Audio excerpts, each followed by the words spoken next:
वालेकुम जी, मैं हूं आसिम इकबाल। आप देख रहे हैं यूट्यूब चैनल आसिम खान। मैं फार्मासिस्ट हूं। आज आप लोगों से मैंने सोचा कि थोड़ा अपनी एजुकेशन और डिग्री के बारे में बात करूं, क्योंकि कल मुझे एक बच्चे का फ़ोन आया कि सर जी मैं सेकंड ईयर में हूं और मुझे कुछ समझ नहीं आ रहा, कि मुझे कोई चीज़ें समझ नहीं आ रही कि मुझे क्या करना चाहिए। मैं इंटर्नशिप करूँ, किस तरीके से एक्सपीरियंस गेन करूँ, क्या करूँ। तो सबसे पहले आपको फार्मासिस्ट का बताते हैं। फार्मासिस्ट बेसिकली बनने के लिए आपको कुछ रिक्वायरमेंट्स हैं, वो आपने पूरी करनी होती हैं। मैट्रिक जो है आपकी प्री मेडिकल मेडिकल होनी चाहिए। उसके बाद जो आपकी एफएससी है, जो इंटर है, वो आपकी भी मेडिकल में होनी चाहिए, फिजिक्स केमिस्ट्री बायोलॉजी। और एक इसके अलावा एक और शर्त है कि आपकी एफएससी में 60% मार्क्स जो है ना वो मस्ट हैं, लाजमी होने चाहिए, इससे कम नहीं होने चाहिए। अगर आपके पास 60% मार्क्स हैं तो आपका फिर फार्मेसी में किसी भी यूनिवर्सिटी में, इदारे में आप जाके टेस्ट दे सकते हैं। वहाँ पे जाके आप अप्लाई कर सकते हैं, आप सेल्फ पे भी कर सकते हैं, और गवर्नमेंट में अगर आपका मेरिट पे एडमिशन हो जाता है तो वहाँ पे कर सकते हैं। 5 साल का ये कोर्स है, एक प्रोफेशनल डिग्री है। इस डिग्री को हर जगह इसकी वैल्यू है, हर जगह इसकी डिमांड है। पाकिस्तान में भी बहुत ज़्यादा डिमांड है, अगर आप अब्रॉड भी जाते हैं बाहर डिमांड है। 10 इसके सेमेस्टर्स हैं और उसके बाद इसकी इंटर्नशिप है। इंटर्नशिप के बाद फिर आपको एक टाइम में आपको फिर डिग्री मिलती है। उसके बाद जो आपको आप कैटेगरी भी अप्लाई के लिए अप्लाई करना होता है, वो अलग अलग चीज़ें हैं। इसके अलावा मैं आपको बात बताऊं कि जब आप फार्मेसी कर लेते हैं तो फिर आपके पास काफ़ी सारे ऑप्शंस आ जाते हैं। बंदे को एक क्लियर होना चाहिए कि मेरे पास मैंने क्या करना है। आया कि मैंने हॉस्पिटल साइड पे जाना है, आया कि मैंने इंडस्ट्री साइड पे जाना है, आया कि मैंने कम्युनिटी रिटेल फार्मेसी की तरफ जाना है, आया कि मैंने अपना बिजनेस रन करना है, या मैंने अब्रॉड जाना है। देखें 5-6 आपके पास ऑप्शंस आ जाती हैं। और एजुकेशन में भी है, आया कि आपने एज ए लेक्चरर आपने एजुकेशन में आना है, या आप चाहते हैं कि जी मुझे एमफिल या पीएचडी की तरफ जाना चाहिए, तो ये तो बहुत ही अच्छी बात है। मैं जिस इदारे में पढ़ा हूँ, जिस यूनिवर्सिटी में पढ़ा हूँ, वहाँ पे सब पीएचडी टीचर्स थे और प्रोफेसर थे, और पूरे पाकिस्तान में वो वहाँ सबसे ज़्यादा पीएचडी होल्डर्स थे, और माशाल्लाह बड़े अच्छे टीचर्स थे। कल मुझे एक लड़के का मैसेज आया कि सर जी मैं हूँ 3rd ईयर फार्मेसी का स्टूडेंट हूँ, मेरे पेपर्स ख़त्म होने वाले हैं, तो मुझे क्या करना चाहिए।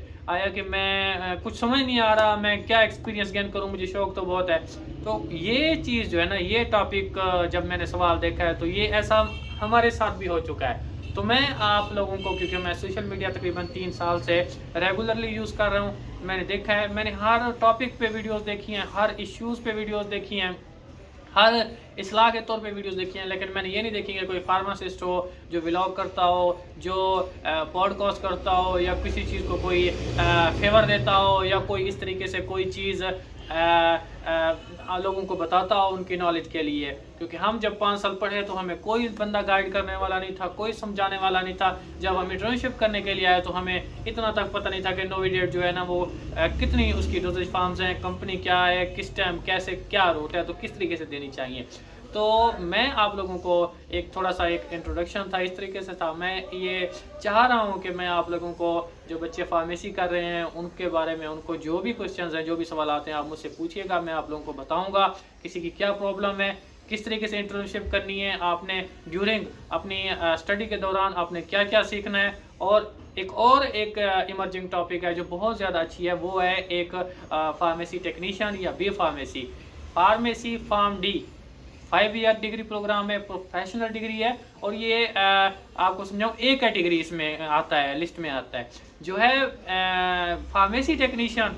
वो बेसिकली असिस्टेंट टू फार्मासिस्ट होता है, वो फार्मासिस्ट का असिस्टेंट होता है, उसका भी बड़ा स्कोप है, और उसको हम कहते हैं बी कैटेगरी, और वो कैटेगरी बी में आता है। उसके लिए भी आप हॉस्पिटल में जॉब कर सकते हैं, किसी भी इदारे में आप एज ए मेडिकल इदारे में, इंस्टीट्यूट में टेक्नीशियन के तौर पे काम कर सकते हैं। उसके बाद आप अपनी फार्मेसी, अपना मेडिकल स्टोर भी बना सकते हैं। आपको लाइसेंस, बी कैटेगरी का फिर लाइसेंस भी होता है, उसमें आपको अपने स्टोर बनाने के भी एक लिमिटेड प्रोडक्ट की इजाज़त होती है।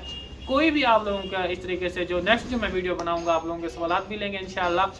ये मैं आप सोच रहा हूँ कि थोड़ा सा टॉपिक को चेंज किया जाए, और आपको जो मेरा प्रोफेशन है, जो मेरी डिग्री है, इसके बारे में बताया जाए।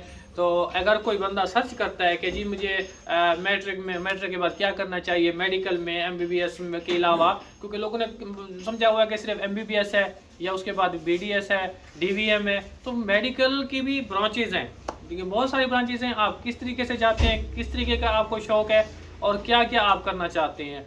कुछ अच्छे तरीके से मैं आप लोगों को गाइड करूंगा। इंशाल्लाह मेरे साथ रहिएगा और इंशाल्लाह आपको अच्छी अच्छी इन्फॉर्मेशन, जो मेरा 5 साल का पर्सनल एक्सपीरियंस है, क्योंकि मैंने 4 साल शेख ज़ैद हॉस्पिटल रेमियर फार्म में भी वर्क किया है एज ए फार्मासिस्ट, और मैं तकरीबन 4 साल से अपनी फार्मेसी है, अपना फार्मेसी सेटअप है, वो मैं रन कर रहा हूँ। और जो कोई भी अगर बच्चा है जो जूनियर है, मुझे बड़ी खुशी होती है कि कोई हमारे जो जूनियर हैं वो हमें बताते हैं, हमारे जो सीनियर्स हैं